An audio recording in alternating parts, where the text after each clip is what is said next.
Chers explorateurs de l'invisible, âmes curieuses des sentiers oubliés, bienvenue sur notre canal. Aujourd'hui, nous plongeons dans les profondeurs d'une date particulière, une journée où l'air frissonne, d'une énergie singulière, où les échos du passé se font plus pressants et où le voile entre notre monde et l'autre se fait incroyablement ténu. Accrochez-vous, car le 29 octobre n'est pas qu'un simple jour du calendrier, c'est un carrefour temporel, un moment de bascule où les forces ancestrales se réveillent. Nous sommes à l'approche de la Toussaint et de Samhain, les antiques célébrations celtiques qui marquaient la fin des récoltes et le début de la saison sombre. Cette période du 29 au 31 octobre est par essence liminale, un espace-temps où les frontières s'estompent, où les esprits errants cherchent un chemin et où les vivants se préparent à affronter l'obscurité grandissante de l'hiver.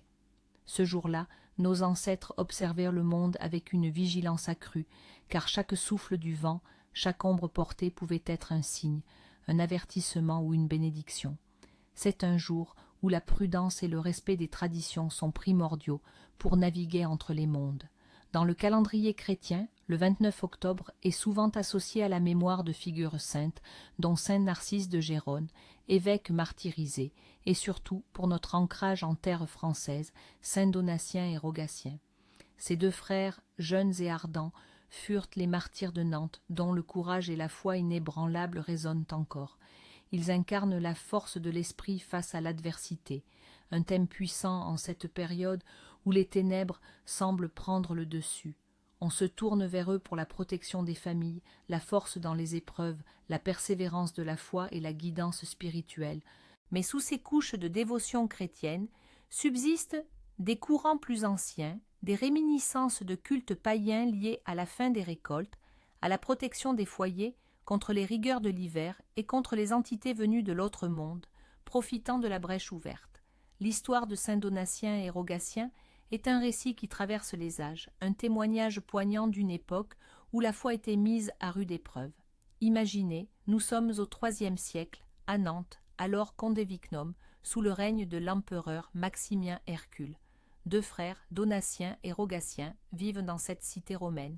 Donatien, l'aîné, est déjà un chrétien fervent, dont la piété et la charité rayonnent. Rogatien, le cadet, est touché par l'exemple de son frère et aspire lui aussi à embrasser cette nouvelle foi, malgré les dangers inhérents à cette période de persécution féroce.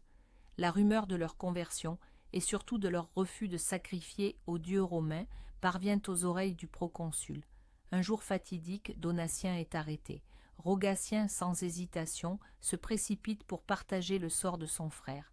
Le proconsul, voyant la détermination et la jeunesse de ces deux hommes, tente de les fléchir par la persuasion, puis par la menace. Il leur offre la richesse, les honneurs, tout ce que le monde peut offrir s'il renie le Christ. Mais les frères restent inébranlables. Leurs réponses sont empreintes d'une dignité et d'une ferveur qui déconcertent leurs juges. Donatien, avec une voix ferme, déclare que leur seul trésor est le Christ. Rogatien, quant à lui, exprime son désir ardent d'être baptisé, de recevoir l'eau sainte qui le lierait éternellement à son Sauveur. N'ayant pas le temps de recevoir ce sacrement par les mains d'un prêtre, la légende raconte qu'il aurait été baptisé par le sang de son propre martyr ou par une grâce divine qui le purifia au moment de sa mort. Le proconsul, excédé par leur résistance, ordonne qu'ils soient jetés en prison, torturés, puis condamnés à mort. La nuit précédant leur exécution, une scène d'une beauté tragique se déroule. Les deux frères, enchaînés dans leur cachot, passent la nuit en prière. Donatien console et encourage Rogatien, renforçant sa résolution. Ils se promettent de ne jamais se séparer, même dans la mort. Au matin du 29 octobre, ils sont conduits sur la place publique. Rogatien est décapité le premier, sous les yeux de son frère. Puis vient le tour de Donatien. Leurs corps sont ensuite jetés dans la Loire, mais leurs fidèles, bravant le danger, les récupèrent et leur offrent une sépulture digne. Leurs reliques reposent aujourd'hui en la basilique Saint-Donatien et Saint-Rogatien de Nantes, veillant sur la ville. Leur histoire n'est pas seulement celle d'un martyr, mais celle d'un amour fraternel et d'une foi inébranlable qui inspire le courage face à l'inconnu, face aux forces oppressives, qu'elles soient humaines ou surnaturelles. En cette journée du 29 octobre, où les frontières s'amincissent, le monde murmure des signes de la destinée à ceux qui savent écouter. Ouvrez vos sens, car le cosmos tente de communiquer avec vous. Les signes de la destinée, les prophéties météorologiques et agraires. Si les feuilles des chênes et des hêtres tombent tôt le 29 octobre, l'hiver sera long et rigoureux. Nos ancêtres lisaient dans la nature les présages des mois à venir. Une chute précoce des feuilles était perçue comme un signe que les arbres se préparaient hâtivement, sentant une longue période de froid et de gel. Cela incitait à redoubler de préparation pour l'hiver, à amasser davantage de bois et de provisions. Une brume épaisse le matin du 29 annonce un printemps humide et fertile. La brume, symbole d'humidité et de renouveau latent, était vue comme un signe de la terre qui se régénère et promet une bonne récolte printanière, une fois le froid passé. Si les oiseaux migrateurs s'attardent et ne partent pas encore, l'automne se prolongera, mais l'hiver frappera soudainement et fort. La sagesse populaire voulait que le comportement des animaux soit un baromètre infaillible. Leur retard indiquait une trompeuse douceur, suivie d'un choc thermique. Un ciel rouge au lever du soleil présage des vents violents et des tempêtes à venir. Le rouge du matin était souvent associé à la colère des éléments, à des cieux agités et à des changements brusques de temps. Trouver une dernière fleur de la saison comme une rose tardive promet une année pleine de petites joies inattendues. Cette fleur, défiant le froid, est un symbole d'espoir et de résilience, augurant des moments de bonheur qui éclosent malgré les difficultés. Si la lune apparaît voilée d'une halo, attendez-vous à un froid intense et à la neige dans les jours suivants. Le halo autour de la lune était une indication des cristaux de glace dans l'atmosphère, annonçant l'arrivée imminente des précipitations hivernales. La présence abondante de toiles d'araignées matinales signifie un bel automne prolongé. Les araignées, maîtresses tisseuses, étaient considérées comme des ouvrières de la nature. Leur activité abondante dans les toiles brillantes indiquait des matins calmes et clairs, propices à un automne doux. Les présages quotidiens et financiers. Si une bougie allumée vacille sans courant d'air, un esprit vous rend visite ou essaie de communiquer. En cette période de voile aminci, les flammes étaient des messagères. Un mouvement inexpliqué était un signe que les entités d'outre-tombe étaient proches. Faire tomber une pièce de monnaie et la ramasser en disant « richesse à moi » attire l'abondance pour les mois sombres. C'est un petit rituel pour conjurer la peur du manque et affirmer son intention d'attirer la prospérité. Voir une chouette ou un corbeau près de votre demeure en plein jour est un avertissement. Soyez attentifs aux paroles et aux actions des proches. Ces oiseaux, souvent associés au monde des esprits et de la nuit, apparaissant en plein jour, sont des sentinelles qui vous alertent sur des vérités cachées ou des trahisons potentielles. Casser un miroir ce jour-là n'apporte pas seulement 7 ans de malheur, mais ouvre une porte aux entités indésirables. Les miroirs sont des portails, et leur brisure en ce jour sensible est d'autant plus dangereuse, risquant d'attirer des énergies négatives. Si un objet personnel tombe sans raison apparente, un ancêtre tente d'attirer votre attention. Méditez sur vos souvenirs. Les objets du quotidien, animés par une force invisible, sont des vecteurs de communication. C'est un appel à la mémoire et au recueillement. Les rêves en cette nuit sacrée. La nuit du 29 au 30 octobre est réputée pour être une période où les rêves sont particulièrement prophétiques et chargés de sens. Le voile entre les mondes étant si fin, nos esprits sont plus réceptifs aux messages de l'inconscient et de l'au-delà. Rêver de défunts connus, c'est un signe que ces êtres chers tentent de communiquer. Ils peuvent apporter des conseils, des avertissements ou simplement chercher à vous rassurer sur leur bien-être. Écoutez attentivement leurs paroles, leurs gestes. Ils sont porteurs de messages importants pour votre chemin. Rêver d'eau claire et pure symbolise la purification et un renouveau imminent. C'est un signe positif de nettoyage des énergies négatives et l'annonce d'une période de clarté émotionnelle et spirituelle. Rêver d'une forêt dense et sombre, peut indiquer des peurs cachées ou des défis à surmonter. Cependant, si vous trouvez un chemin ou une lumière dans cette forêt, cela signifie que vous trouverez la solution et la force nécessaires pour traverser les épreuves. Rêver d'une porte ou d'un seuil, c'est un symbole de transition. Une porte ouverte signifie de nouvelles opportunités ou l'acceptation d'un changement, tandis qu'une porte fermée peut indiquer des résistances ou des chemins que vous devez encore explorer. Rêver de feu ou de flamme peut être ambivalent. Un feu contrôlé et lumineux représente la passion, l'énergie, la transformation positive. Un feu déchaîné ou destructeur peut symboliser des émotions intenses, des colères refoulées ou des conflits internes qu'il est temps d'apaiser. Rêver d'un animal mystique, chouette, corbeau, chat noir. Ces animaux sont souvent des guides spirituels ou des messagers. La chouette apporte la sagesse et la clairvoyance, le corbeau peut annoncer des changements profonds ou des secrets révélés, et le chat noir, malgré sa réputation, est souvent un protecteur spirituel, gardien des mystères. Ceux nés en ce jour du voile aminci, les âmes qui choisissent de naître en ce 29 octobre sont souvent dotées d'une sensibilité particulière et d'une intuition aiguë. Ils sont les gardiens des seuils, capables de percevoir les nuances du monde invisible et de comprendre les mystères de l'existence. Leur caractère est souvent marqué par une profondeur d'esprit et une curiosité insatiable pour l'au-delà et les dimensions cachées. Ils sont perspicaces, capables de lire entre les lignes et de déceler les motivations profondes des gens. Cette capacité peut parfois les rendre solitaires, car peu comprennent l'étendue de leur perception. Ils possèdent une grande force intérieure et une résilience face aux épreuves, un écho à la ténacité des saints martyrs.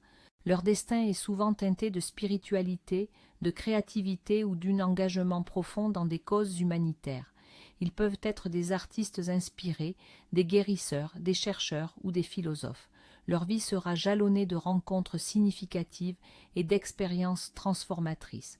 Ils doivent apprendre à gérer leur hypersensibilité et à se protéger des énergies négatives, car leur nature les rend perméables. S'ils embrassent leurs dons, ils peuvent devenir des phares pour ceux qui cherchent la vérité et la lumière. Les noms célébrés en ce jour. Le 29 octobre est la fête de plusieurs prénoms, porteurs eux aussi d'énergies spécifiques. Parmi eux, on trouve Narcisse, d'origine grecque signifiant sommeil ou engourdissement, mais aussi lié à la fleur éponyme. Les narcisses sont souvent dotés d'une grande beauté intérieure et extérieure, d'une âme contemplative et d'un esprit artistique. Ils peuvent parfois être perçus comme réservés ou un peu énigmatiques. Donatien, d'origine latine, signifiant « donné par Dieu ». Les donatiens sont souvent des personnes généreuses, dévouées et d'une grande intégrité. Ils sont loyaux en amitié et en amour, dotés d'une force de caractère inébranlable. Rogatiens, d'origine latine, signifiant demander, supplier. Les Rogatiens se distinguent par leur persévérance, leur esprit combatif et leur quête de justice. Ils sont souvent les défenseurs des faibles et des opprimés. Hermelinde, Félicien, Hyacinthe, Kénan, Maximilien. Attardons-nous sur Donatien. Les Donatiens sont souvent perçus comme des piliers de leur communauté ou de leur famille. Leur sens du devoir est fort et ils n'hésitent pas à se sacrifier pour ce en quoi ils croient. Leur chemin de vie est souvent marqué par un désir d'aider les autres, de protéger les plus vulnérables. Ils sont les donnés de Dieu non seulement dans leur prénom, mais dans leur essence même, porteurs d'une lumière et d'une générosité qui les rendent inoubliables. Tradition et rituel, ce qu'il faut faire pour attirer les bénédictions. En cette journée particulière, il est essentiel d'honorer les traditions pour se protéger et attirer les bonnes énergies. 1. Le rituel de la lumière des ancêtres. But: honorer les défunts, demander leur protection et leur sagesse, et guider leur chemin s'ils sont encore errants. Ce qu'il faut: une bougie blanche, symbole de pureté et de lumière, une photographie ou un objet appartenant à un ancêtre cher, facultatif, un petit verre d'eau fraîche, un petit morceau de pain ou de fruit. Quand et comment? Au crépuscule, avant la tombée de la nuit. Trouvez un endroit calme et propre dans votre maison, idéalement près d'une fenêtre ou sur une cheminée. Allumez la bougie blanche, placez le verre d'eau et le pain fruit à côté.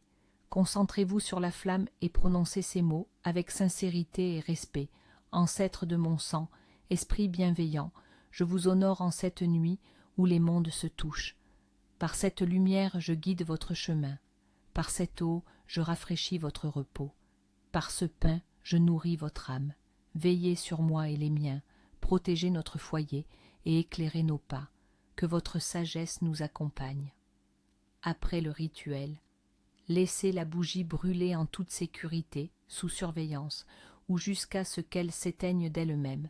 Versez l'eau à l'extérieur, au pied d'un arbre ou dans la terre en remerciant.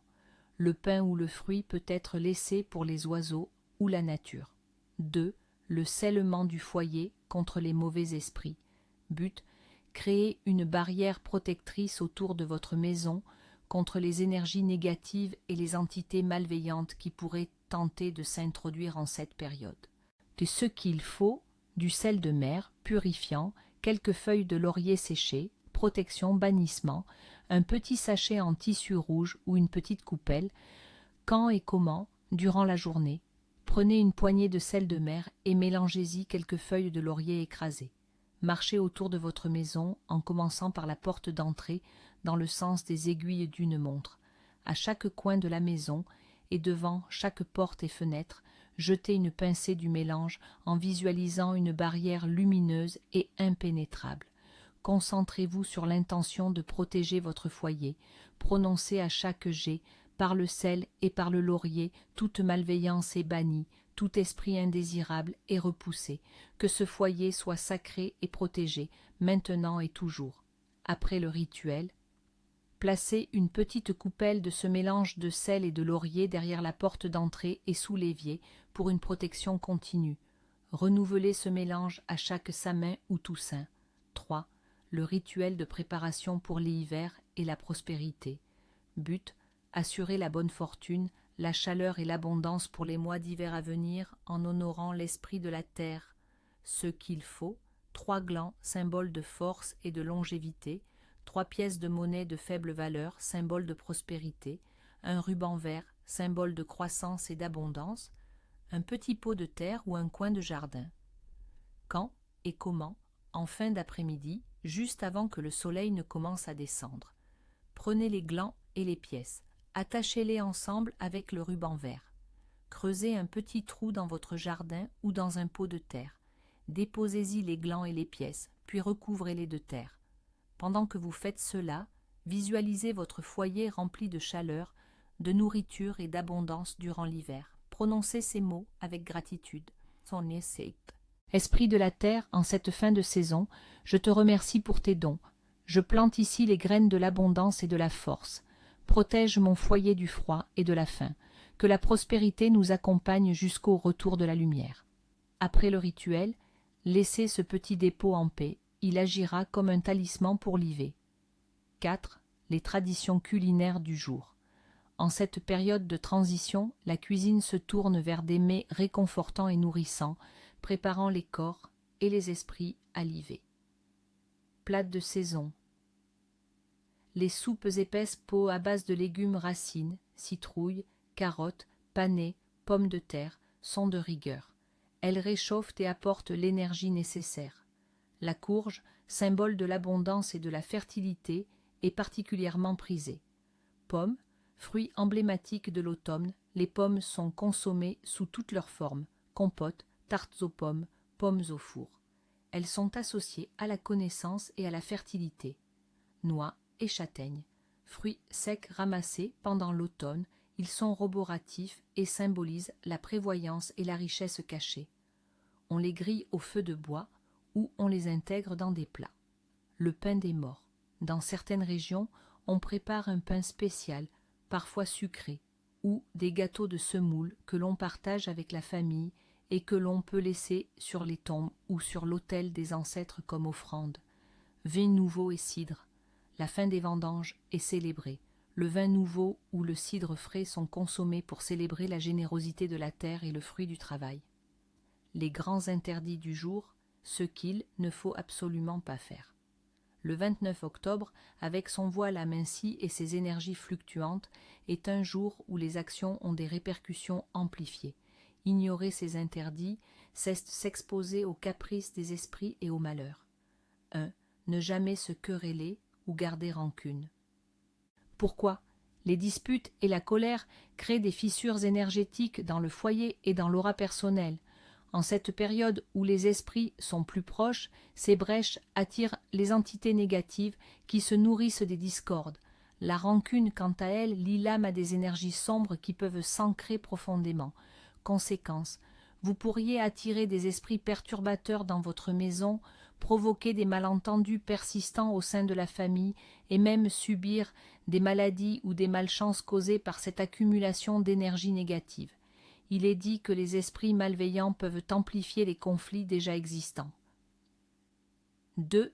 Ne pas voyager loin ou s'aventurer, seule la nuit. Pourquoi ? Les chemins sont réputés être des lieux de passage pour les âmes errantes et les esprits. Voyager loin ou seul la nuit, c'est s'exposer sans protection à ces rencontres inopinées. Les routes peuvent devenir des lieux de désorientation spirituelle. Conséquence, risque de se perdre physiquement et spirituellement. Vous pourriez attirer l'attention d'esprits malicieux, subir des accidents étranges ou ressentir une profonde mélancolie sans raison apparente, comme si une part de votre énergie avait été drainée. 3. Ne pas commencer de nouveaux projets ambitieux ou signer des contrats importants. Pourquoi ? Cette période est celle de la fin d'un cycle et de l'introspection, non du début. Les énergies sont incertaines et ce qui est initié sous un voile d'incertitude est voué à l'échec ou à des complications imprévues. Conséquences.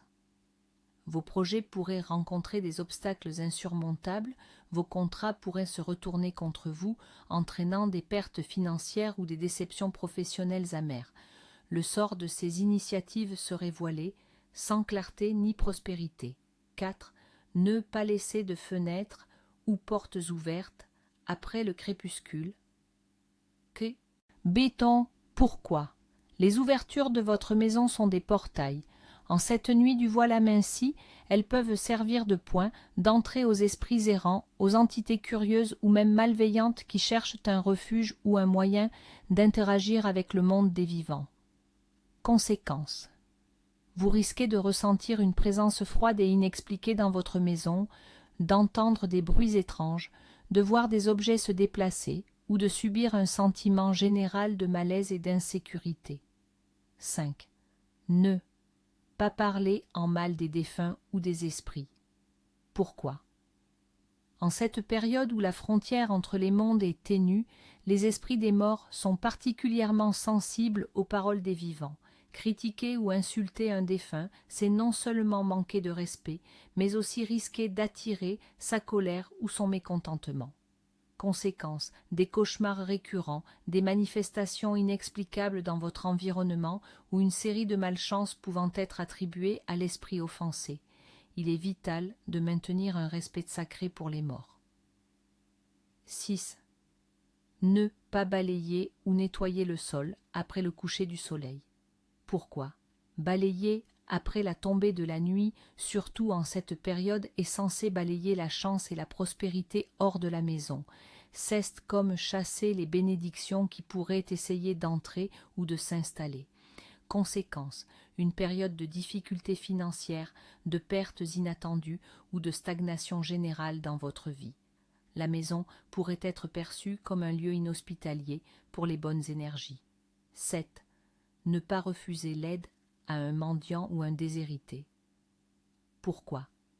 Les âmes errantes peuvent prendre l'apparence de personnes dans le besoin pour tester la charité des vivants. Refuser d'aider est perçu comme un manque de compassion, ce qui peut vous attirer de mauvaises augures.